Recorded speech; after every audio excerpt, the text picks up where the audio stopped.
Hello बच्चों। आज हम पढ़ने जा रहे हैं एपी का चैप्टर और एपी अरिथमेटिक प्रोग्रेशन जिसको आप कहते हैं एपी। इसमें जो पूरे आपके टोटल फार्मूलाज यूज होने हैं वो होना है, एक तो ए एन का formula, A N equal to होता है A plus bracket N minus one D. दूसरा यूज होता है आपका एस एन का फार्मूला, एस एन बराबर होता है N upon two bracket two A plus bracket N minus one D.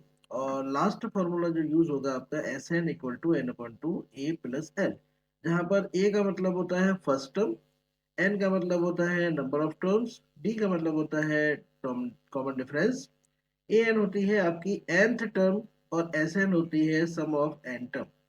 L का मतलब लास्ट टर्म होता है, इसको कभी कभी हम ए एन भी कह देते हैं क्योंकि लास्ट टर्म आपकी ए एन भी लास्ट टर्म हो सकती है। तो ये आपकी हमने बता दिया कि फॉर्मूले कौन कौन से यूज होने हो और A N D A N S N और एल का मतलब क्या है। अब इसको समझ लेते हैं। देखिए, हमने कहा फर्स्ट टर्म। फर्स्ट टर्म का मतलब क्या है? हमारे सामने ये हमने अरिथमेटिक प्रोग्रेशन लिखनी है। इसमें आपको पहले तो ये चेक करना है क्या ये अरिथमेटिक प्रोग्रेशन है। यहाँ पे देखिए 3 2 6, 3 के बाद क्या आ गया? 6 आ गया, 6 के बाद 9 आ गया, 9 के बाद 12 आ गया। अब आप डिफरेंस देखें तो कितना डिफरेंस है इसमें? 3 से 6 के बीच में है आपका 3 का डिफरेंस। 3 6 से 9 के बीच में आपका 3 का डिफरेंस। 9 से 12 के बीच में भी आपका कितने का है? 3 का डिफरेंस। अब क्योंकि डिफरेंस सभी का बराबर है तो ये एपी है। समझिए। अब अगला देखते हैं। टू, 2 के बाद 4, कितने का डिफरेंस है आपका? तो आप कहेंगे 2 का डिफरेंस है। 4 to 8, कितने का डिफरेंस है? 8 में से 4 को माइनस करेंगे तो कितना आ गया? 4। तो आप देख रहे हैं पहले ही दोनों का डिफरेंस सेम नहीं है। अब अगर डिफरेंस सेम नहीं हो तो हम इसको कहेंगे ये एपी नहीं है। ये एपी नहीं है। समझ गए अब बात? तो एपी किसे कहते हैं आप ये समझना जरूरी है पहले कि एपी अगर कॉमन डिफरेंस सेम आ रहा है सबका तो एपी है। कॉमन डिफरेंस सेम नहीं आ रहा तो एपी नहीं है। ऐसे ही इसको आप देखेंगे कि इनका डिफरेंस सेम है या नहीं, तो आपको करना क्या है? सेकंड टर्म में से फर्स्ट टर्म को माइनस करना है, ऐसे ही थर्ड टर्म में से सेकंड टर्म को माइनस करना है। तो डिफरेंस आपको जब निकालना हो तो हमेशा याद रखिए आगे वाली टर्म में से पीछे वाली को माइनस करते हैं। तो -6 लिखा हमने, इसको 10 को माइनस करना है तो -10 इस तरीके से नहीं लिखेंगे, ये गलत तरीका है। आपको क्या करना है? ये गलत हो गया, इसको मैं सही करके लिखता हूँ -6। पहले आप माइनस का साइन लगाइए, फिर ब्रैकेट में लिखिए इसको। तो -10 और आपका -6, माइनस माइनस क्या हो जाता है? +10। 10 में से 6 को माइनस करेंगे तो आपका आंसर आता है 4। यानी इन दोनों का जो डिफरेंस है वो कितना है? 4। ऐसे ही अगर हम दूसरा डिफरेंस देखें, D2 देखते हैं दूसरा डिफरेंस। यानी -2 में से आप माइनस करेंगे किसको? 6 को। तो -6 को अगर हम माइनस करें तो आप देखेंगे -2 माइनस माइनस प्लस 6 में से अगर 2 माइनस करेंगे आप तो आंसर आता है 4। है ना? ऐसे ही इस 2 में से हम इसको भी माइनस करके देंगे, तीनों को माइनस करके देखना है। ऐसा नहीं कि आप इसको सिर्फ 2 को करके देख लें, नहीं, जितनी भी टर्म्स लिखी हो सबको आप माइनस करेंगे। तो अगर मैं 2 में से माइनस कर दूं इस टर्म को माइनस का 2 को, तो आंसर आएगा हमारा 2 माइनस माइनस क्या हो गया? प्लस, और ये हमारा हो गया 4।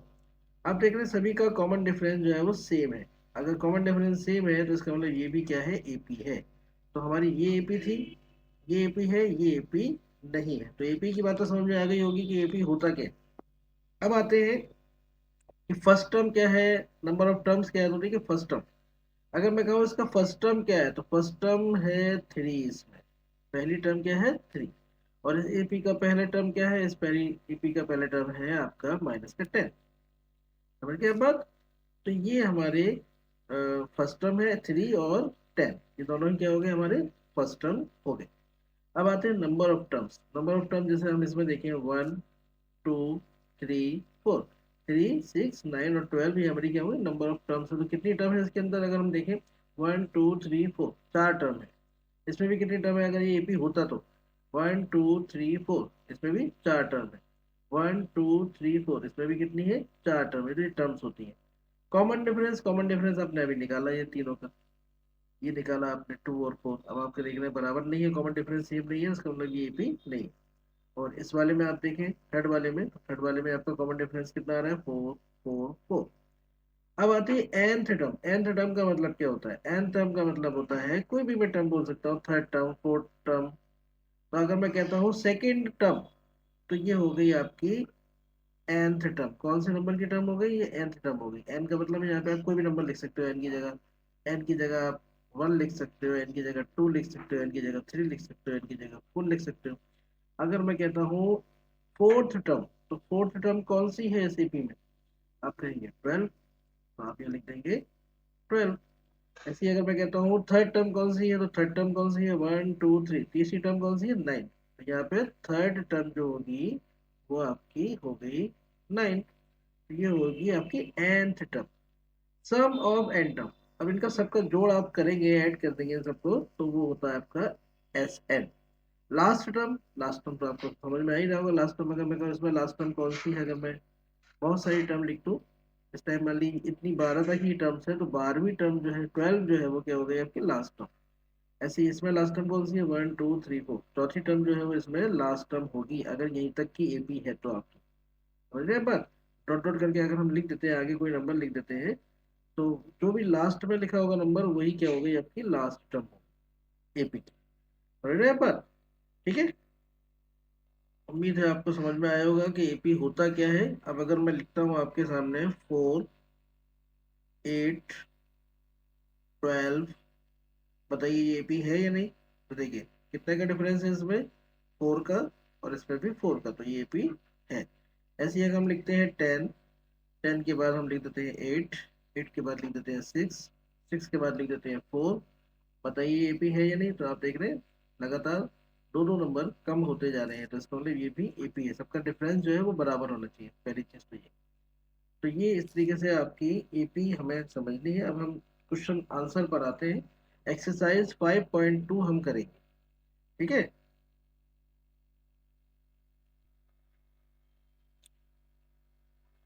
क्वेश्चन नंबर 1 हम करने जा रहे हैं। क्वेश्चन नंबर 1 देखिए, क्वेश्चन नंबर 1 में अगर हम देखें कई पार्ट है, तो फर्स्ट पार्ट में अगर हम देखें, फर्स्ट पार्ट में हमें ए दिया हुआ है 7, डी दिया हुआ है हमें 3, एन दिया हुआ है हमें 8।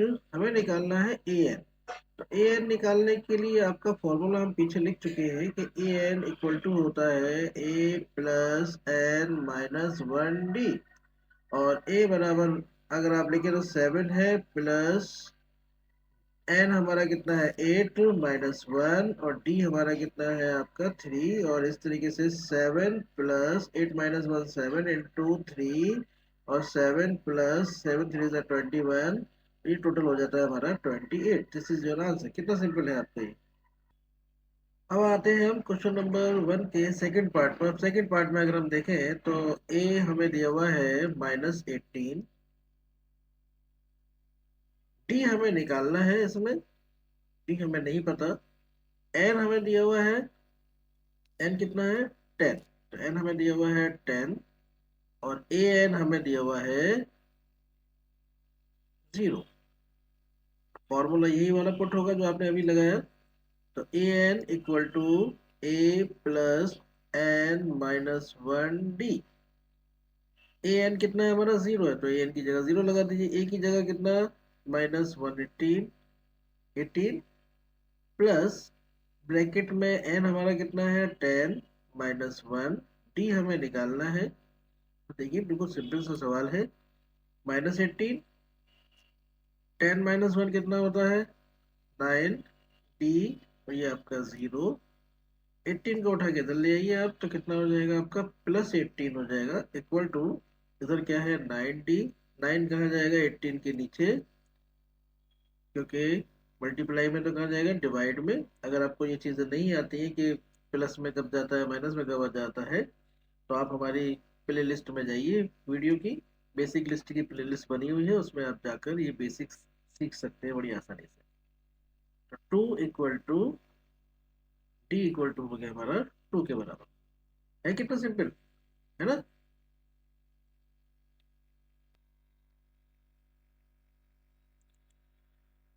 अब करते हैं क्वेश्चन नंबर 1 का थर्ड पार्ट। थर्ड पार्ट में अगर हम देखें तो हमें क्या दिया हुआ है, थर्ड पार्ट में हमें ए नहीं पता, डी हमें दिया हुआ है -3, एन हमें दिया हुआ है 18, एन हमें 18 दिया हुआ है, और ए एन हमें दिया हुआ है -5।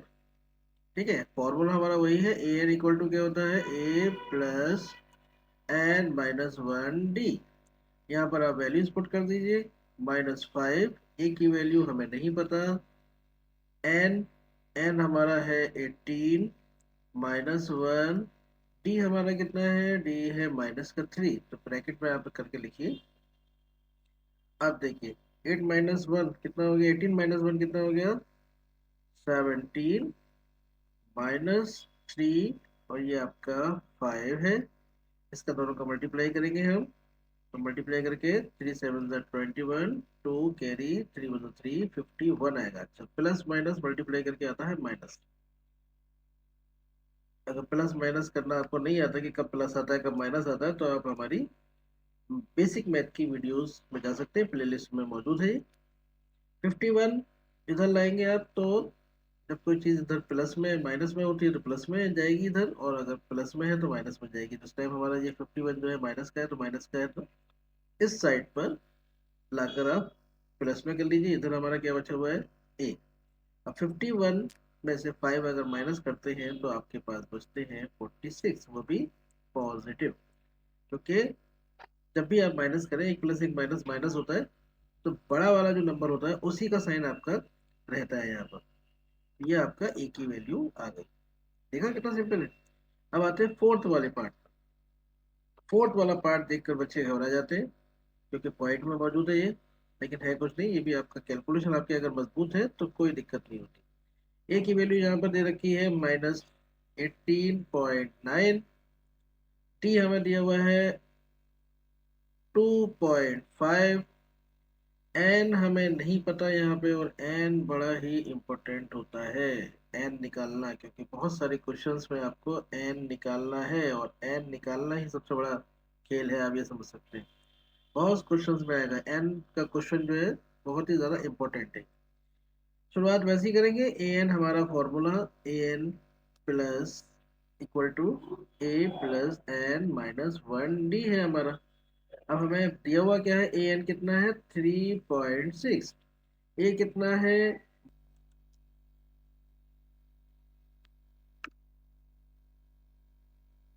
एट्टीन -18.9, प्लस एन हमें नहीं पता, एन पता है नहीं पता है, नहीं पता, -1 डी, डी हमें है 2.5।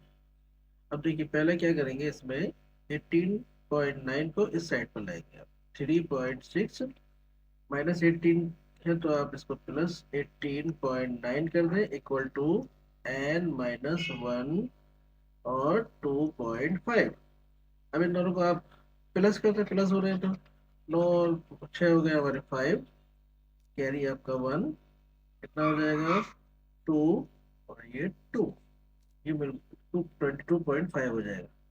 ठीक है, इक्वल टू n-1 2.5। अब देखिए बच्चे क्या करते हैं, इसको मल्टीप्लाई कर लेते हैं, 2.9 2.5 को इससे मल्टीप्लाई कर लेंगे, और 2.5 को 1 से मल्टीप्लाई कर लेंगे। तो आपको ये नहीं करना है, आप क्या करें 2.5 को सीधे नीचे ले आए, 22.5 अपॉन 2.5 इक्वल टू, यहाँ क्या रहेगा आपके पास n-1 रहेगा। ठीक है, अब मैं ऊपर कर देता हूँ यहाँ पर। देखिए पॉइंट से पॉइंट कैंसिल हो गया। अब हमारे पास क्या बचा हुआ है, 225 upon 25, 225 upon 25 equal to n-1। अब इसको आप कैंसिल कर लीजिए, 5 5 25, 5 4 20, 5 5 25, 5 9 45, कितना बचा हमारा 9। यहाँ आपका -1 था, तो इस साइड पर आकर के हो जाएगा ये +1 इक्वल टू n, और हमारा n की वैल्यू आ गई है 10। तो देखिए कितनी आसानी से हमारा ये निकल आया। इसकी खूब अच्छी तरीके से प्रैक्टिस कर ले, और बड़ा ही इंपॉर्टेंट पार्ट है ये वाला, फोर्थ वाला, एन की वैल्यू निकालने का बहुत क्वेश्चन आएंगे, तो ये आपको इस तरीके से निकाल लेना है। फिफ्थ वाला पार्ट जो है आप खुद करके देंगे। फिफ्थ वाला जो पार्ट है वो आपका बिल्कुल फर्स्ट वाले पार्ट की तरह है, क्योंकि इसमें भी आपको क्या निकालना है, ए एन निकालना है। फिफ्थ वाले में कुछ नहीं है। फिफ्थ वाले में अगर आप देखें तो ए की वैल्यू दे रखी है, कितनी है, 3.5। हमारा डी दे रखा है 0, और ए एन हमें दे रखा है कितना, एन सॉरी एन दे रखा है 105। हमें निकालना है सिर्फ ए एन, और ए एन निकालने में कोई लंबी छोड़ी बात नहीं है। A plus N minus one D, values आप पुट कर दें। ए की वैल्यू कितनी है, 3.5 प्लस एन माइनस वन यानी कि 105 माइनस वन, डी की वैल्यू हमारी 0 है।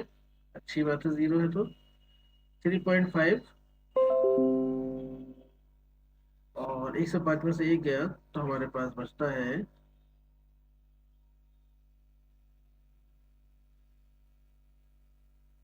3.5 प्लस 104, और इसका मल्टीप्लाई अगर आप जीरो से करेंगे, सभी को आपको पता है कि अगर जीरो से किसी का भी मल्टीप्लाई होता है तो आंसर आता है 0। तो 3.5 अपनी जगह पर है, इसका मल्टीप्लाई आप करेंगे 0 हो गया, और आपका आंसर आ गया 3.5।